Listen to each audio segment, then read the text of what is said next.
Hello दोस्तों, स्वागत है आपका आपके अपने YouTube channel H D Rao science classes में। दोस्तों, आज हम लोग बहुत ही इंपॉर्टेंट टॉपिक पर आज बात करने वाले हैं जो पूरे देश में फैला हुआ है, जिसका नाम है मलेरिया। एक रोग है जिसका नाम है मलेरिया। ये किससे होता है? ये प्लाज्मोडियम की बहुत सी जातियाँ हैं, जैसे प्लाज्मोडियम मलेरियाई या मलेरी कहते हैं, प्लाज्मोडियम वाइवेक्स है। इन्हीं के द्वारा बहुत से रोग होते हैं। तो हम लोग आज बात करेंगे कि मलेरिया का जो वाहक है मादा मच्छर में एनाफ्रीज, उसका जीवन चक्र किस तरह से होता है, प्लाज्मोडियम का जीवन चक्र उसका किस तरह से घटित होता है, हम लोग आज उस पर चर्चा करेंगे। ठीक है दोस्तों, चलिए तो देखिए, आइए बिना देरी किए हुए हम लोग अपने टॉपिक पर चलते हैं। देखिए, जब मच्छर मानव को काटता ठीक है, तो देखिए उसमें उसको ये पता नहीं है कि इसके अंदर क्या है। भाई उसको तो अपना काम करना है, भाई वो भूखों मरता है। और आप जानते हैं कि जो आपका मादा मच्छर है उसे क्या चाहिए?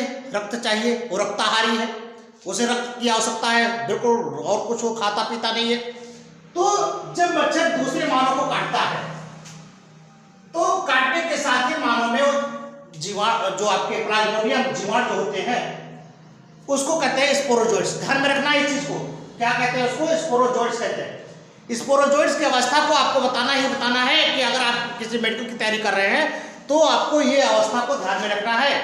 जिस अवस्था में दूसरे मनुष्य में प्रवेश करता है, फैलता है रोग, उस अवस्था को कहते हैं स्पोरोजोइट्स। ठीक है, ये आपको ध्यान में रखना है।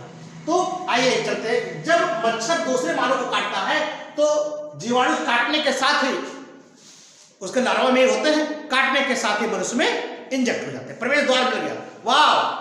अगर किसी चोर को प्रवेश मिल गया तो क्या करेगा भैया? अरे घर में घुस गया तो देखेगा क्या क्या है, उसकी संख्या है ना। तो जैसे ये भैया प्रवेश कर जाता है शरीर के अंदर, देखिए ये हाथ आपका, ये मच्छर है, ये ऊपर बना हुआ ना, ये आपका मच्छर, भाई बनावटी मच्छर है, ये मच्छर है, ये मानव का हाथ है। जैसे ही ये इसको काटता है शरीर में प्रवेश कर गया। अब शरीर में प्रवेश कर गया तो मानव में मतलब घूमता रहता है और जाकर के कहाँ पहुंच जाता है? यकृत में। ठीक है, यकृत कोशिका में पहुंच जाता है। आप जानते हैं कि यकृत जो है मानव का सबसे बड़ा अंग है, मतलब सबसे बड़ी ग्रंथि है। यकृत की ग्रंथि सबसे बड़ी ग्रंथि, सबसे बड़ा अंग तो त्वचा है भैया। त्वचा शरीर का सबसे बड़ा अंग है, लेकिन ये जो ग्रंथियां हैं ये सबसे बड़ी ग्रंथि है, यकृत की ग्रंथि। तो ये जाकर के अपना डेरा जमा देता है। कहाँ? यकृत में पहुंच गया। यकृत में डेरा जमा दिया। भैया इस संख्या में कम है तो अपना तो काम कर नहीं पाएगा, इतना इफेक्ट नहीं कर पाएगा। तो वहां पर बैठ करके क्या करता है जानते हो? अपनी संख्या को गुणन करता है, अर्थात अपनी संख्या को बढ़ाता है। धीरे धीरे अपनी संख्या को क्या करता है? बढ़ाता रहता है। चलो भैया बढ़ाओ। परजीवी रक्त द्वारा व्यक्ति के यकृत में चला जाता है। ठीक है, यकृत में पहुंच गया और यकृत में पहुंचने के तत्पश्चात अपनी संख्या को बढ़ाना शुरू कर दिया, गुणन करता रहता है। यहाँ पर परजीवी यकृत कोशिकाओं में अलैंगिक रूप से जनन करता है। क्लियर? भाई संख्या में बढ़ाएगा तो कैसे बढ़ाएगा? अलैंगिक रूप से। अलैंगिक रूप से यहाँ पर जनन करता है, कोशिकाओं को फोड़ देता है। जैसे जब कोशिकाएं जनन अलैंगिक रूप से जनन करेगा, बढ़ जाएंगे, फिर फोड़ देगा, फिर बढ़ेगी, फिर फोड़ देगा, फिर इस संख्या को अपने क्या कर देता है? डेवलप कर लेता है, काफी संख्या में जाता है, फोड़ देता है और रक्त में छोड़ता रहता है, रक्त में छोड़ दे, फ्लो कर देता कि जाओ बेटा। यही संख्या यहाँ पर होती है, यहीं पर, यहाँ पर भी होती है। फिर उसके बाद में लैंगिक अवस्था लाल रुधिर कणिकाओं में होता है। लाल रुधिर कणिकाओं में इसका परिवर्धन होता है। यहाँ पर लैंगिक अवस्थाएं उत्पन्न हो जाती है। यहाँ से देखिए, यहाँ अब क्या होता है, यहाँ पर एक चीज ध्यान में रखना है कि जब ये लाल रक्त कणिकाओं में जाता है तो वहां पर एक टॉक्सिक पदार्थ निकलता है जिसको कहते हैं होमोजॉइन। क्या कहते हैं? होमोजॉइन। होमोजॉइन जो होता है वो क्या करता है, वह जो शरीर में कपकपी, अब देखिए अभी तक पता नहीं था, लेकिन अब पता, जब जैसे शरीर में कपकपी उत्पन्न हो जाती है और ठिठुरन जैसे जिसको कहते हैं, और उसके बाद में बुखार आता है, तो बस जान जाते हैं कि भैया मलेरिया का रोग आ गया। क्योंकि अल्टरनेट समय समय पर होता, अल्टरनेट होता है, आज आए कल, आज आएगा चला जाएगा, फिर आएगा फिर चला जाएगा। तो यहाँ पर एक टॉक्सिक पदार्थ निकलता है जिसको कहते हैं होमोजॉइन। ठीक है, अब देखिए क्या होता है ये। हाँ, तो मैंने पहले बताया कि इसको दो पोषी की आवश्यकता है, एक मानव परपोषी और मच्छर परपोषी। तो यहाँ पर जब यहाँ पर अलैंगिक रूप से जब करके प्रेशर क्या बढ़ाता है, छोड़ देता है रुधिर। फिर यहाँ पर देखिए लैंगिक अवस्था में लाल रुधिर कोशिकाओं में इसका परिवर्तन होता रहता है। अब पता लग गया, इसको ठुठन होने शुरू हो गई, इसका मतलब कि इसमें कोई कारक आ गया। भाई जैसे पता लग जाता है कि अब इसमें कोई चीज़ आ गई, जो मेटाबॉलिज्म है आपकी कुछ गड़बड़ा जाती है, मतलब डिस्टर्ब हो जाती है।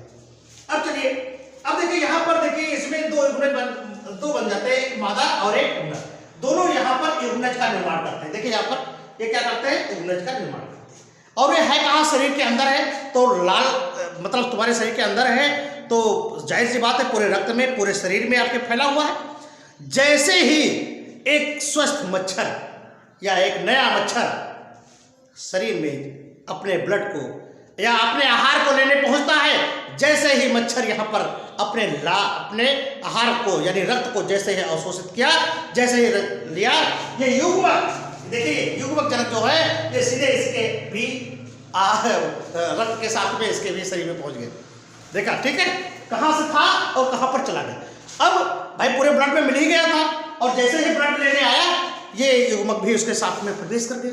अब देखो क्या होगा, अब ये जाकर के मच्छर के आमाशय में पहुंच जाता है। कहाँ पहुंचता है, आमाशय, मच्छर के आमाशय। देखिए अब मादा मच्छर रक्त आहार के साथ युग्मक जनकों को भी अंदर ले लेता है। ले लिया ना भैया, ले लिया। या देखिए यहाँ चूस रहा है ना, यहाँ देखिए रक्त, ये जो है रक्त को चूस रहा है। इसको क्या पता कि इसके अंदर प्लाज्मोडियम के मतलब जीवाणु आ गए हैं, कुछ पता है? नहीं पता। वो तो घटाघट पी ले, मार पी रहे हैं भैया, खून मार पी रहे हैं।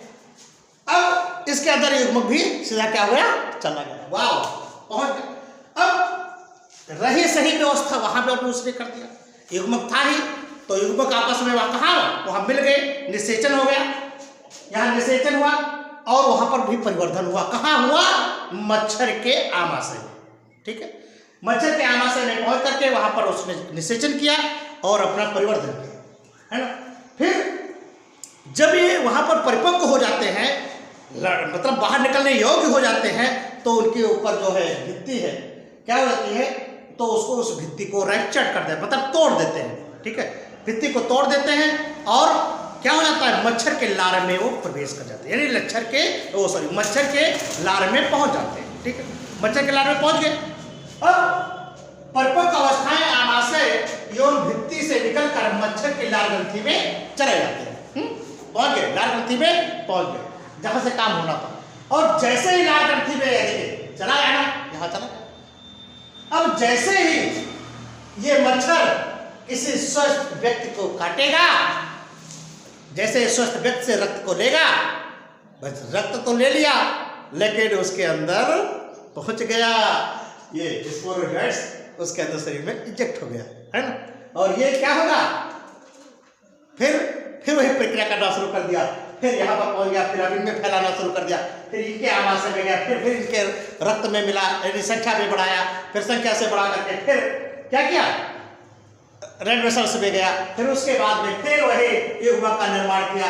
युग्मक निर्माण करके जैसे ही युग्मक का निर्माण हो गया शरीर में, बॉडी के अंदर, फिर जैसे ही फिर कोई मच्छर इसको काटा, फिर ये उसके शरीर के अंदर पहुंच गया और आमाशय में वहां निषेचन हुआ और परिवर्धन हुआ मच्छर के अंदर। फिर वहां पर जैसे ही बेचौटी आ जाती है, परिपक्व अवस्था हो जाती है, पुनः इसकी भित्ति फट जाती है, रैप्चर्ड होती है और वो बाहर निकल आते हैं और वो लार में, मच्छर के लार में पहुंच जाते हैं। और लार में जैसे ही पहुंच जाते हैं, फिर जैसे किसी मच्छर को किसी इंसान को काटते हैं, फिर वहां पर निकाल देते हैं, इंजेक्ट कर देते हैं। ठीक है, तो ये प्रक्रिया लगातार एक साइकिल में चलती रहती है।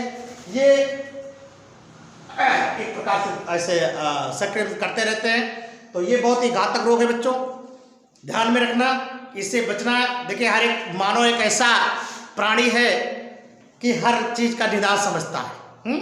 ये आने ही ना पाए, इनके लिए आप समझते हैं कि मच्छरों को नियंत्रित करने की कुछ विधि दी गई है। आप सबसे सरल उपाय, सरलतम उपाय क्या करेंगे, मच्छरदानी का प्रयोग करें। कुछ नहीं करना है, क्या करना है, मच्छरदानी का उपयोग करें, सीधी सी बात है ना।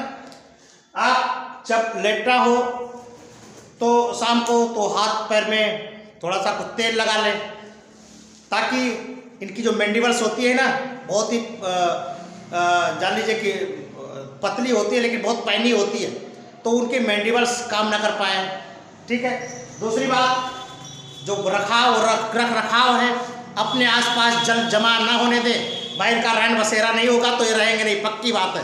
तो जल जमा नहीं होना चाहिए। हमारी सरकार ने इसको हटाने के लिए एक गैम्बूसिया मछली देखा सुना होगा, उसके पालन पर जोर दे रही है।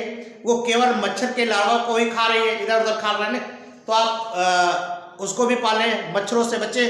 तो भैया ये रहा आपका वीडियो। अगर ये वीडियो आपको अच्छा लगे तो इसे लाइक करें, दोस्तों में शेयर करें, और चैनल पे पहली बार है तो सब्सक्राइब करें। हम फिर मिलते हैं आपको अगले वीडियो के साथ। तब तक के लिए जय हिंद, नमस्कार।